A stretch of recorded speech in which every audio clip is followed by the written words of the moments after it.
அந்த வெளியே ஓடி வரான் பாருங்க, அவன்தான்.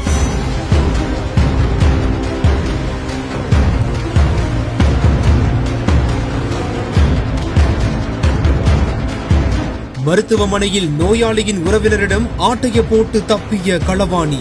சிசிடிவி காட்சிகளை வைத்து போலீசார் போட்ட ஸ்கெட்சில் வசமாக சிக்கிய களவாணி.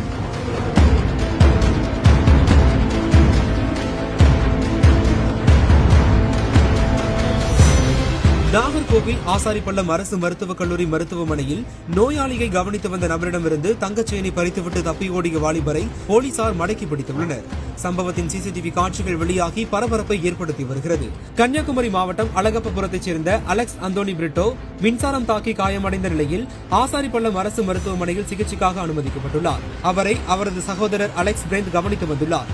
இந்நிலையில் மருத்துவமனையில் இருந்தபோது அவரது கழுத்தில் அணிந்திருந்த ஒரு பவுன் தங்கச்செயினை வாலிபர் ஒருவர் பறித்துக் கொண்டு தப்பி ஓடியுள்ளார். இதுகுறித்து அளிக்கப்பட்ட புகாரின் பேரில் போலீசார் சிசிடிவி காட்சிகளை ஆய்வு செய்து மருத்துவமனை வளாகத்தில் மறைந்திருந்த அருமனை மாத்தூர் கோணத்தைச் சேர்ந்த சதீஷ் என்பவரை கைது செய்துள்ளனர். விசாரணையில் செயின் திருடியதை அவர் ஒப்புக்கொண்ட நிலையில் சிசிடிவி காட்சிகள் வெளியாகி வைரலாகி வருகிறது.